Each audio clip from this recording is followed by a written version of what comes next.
look like me and Shaq had a baby. He does have to get in the weight room. I don't think he's big enough. And when you do show up to work, you can't show up looking like me. When did we get so wrapped up in the weight of a basketball player? It's not as if suddenly very thin and notably robust athletes have started breaking into the NBA out of nowhere. We've been here the whole time. After all, the league has long enjoyed a fair share of biodiversity, with players ranging from Glenn Baby Davis to Manute Bol, from Charles Barkley to Kevin Durant, from Shaq to Jamal Crawford. These players have all achieved varying degrees of success over the course of 4 different decades. So when a recent podcast episode was released featuring one of Nikola Jokic's own teammates writing him off for Mason Plumlee of all people due to his weight, it got me thinking. Why?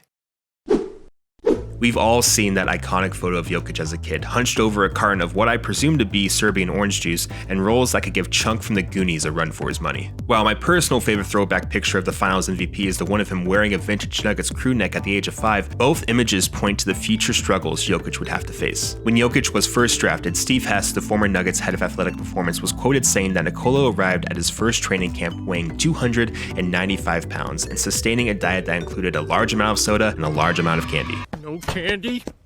Oh, no candy. Hess even claimed that the Joker was consuming up to a gallon of Coke a day as a professional athlete. Given this, I can somewhat understand Michael Porter Jr.'s viewpoint when he mentioned this while on a podcast with Bleacher Report's Taylor Rooks. I saw him in training camp. I thought Mason Plumlee was better than him. Why does Joker start over Mason? But I'm like, this dude's fat. So what changed? How did Jokic transform into the dominant player we know today?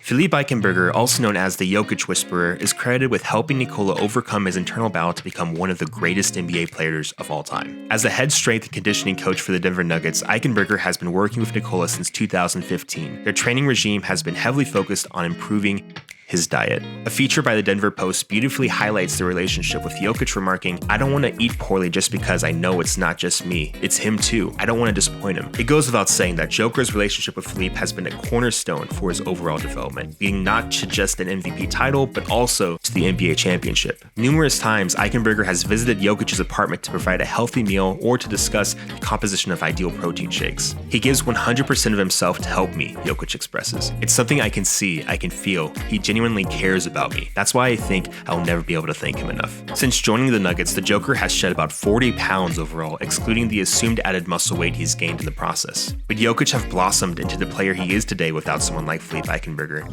And what does this imply about other NBA players who are deemed to be too big or too small?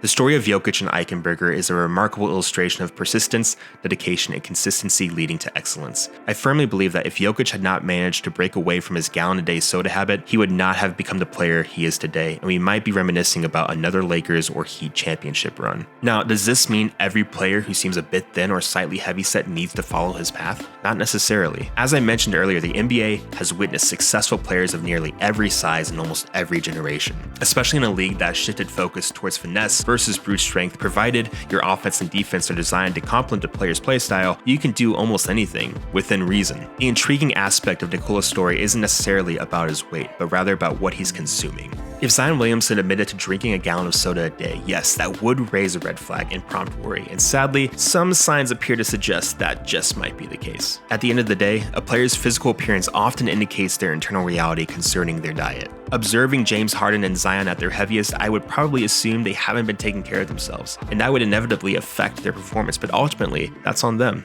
If a player doesn't wish to maintain their physique, that's the price paid when team owners are forming their teams filled with people problems. Years ago, Kobe Bryant said this about Shaq. "Generally, guys of that size are a little timid and don't want to be tall. They don't want to be big." This dude did not care. He was mean, he was nasty, he was competitive, he was vindictive. I wish he was in the gym. I would have had 12 rings. I'm sure Kobe would have greatly appreciated Philippe Eichenberger in Shaq's corner. On the other side of the spectrum, players like Chet Holmgren and Victor Wembanyama, according to reports, seem to be taking excellent care of their bodies. They're just naturally slender, and that's okay. Both are aware of their frame and are doing everything within reason to make appropriate adjustments. But again, will it really matter that much? The fear is they will be overpowered by bigger men in the league and become more of a liability than an asset. My response to that is twofold. 1, which big men? And 2, have you seen their arms? The traditional 280-pound post-up big man is a dying breed, and as stated earlier, the league's officiating is leaning towards finesse and away from brute strength. And if someone like Joel Embiid backs down in the post, they'll either have to use their reach to contest or do what every other team does and bring in a double. My point is this: there's more to these players than their physique.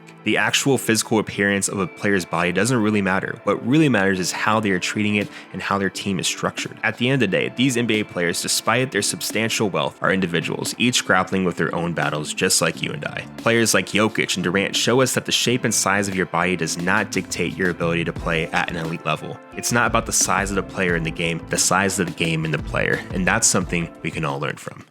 A Taco Bell commercial was running when your pick was announced. What do you think of that now? They believe in the fat boy, and it seems like it worked out.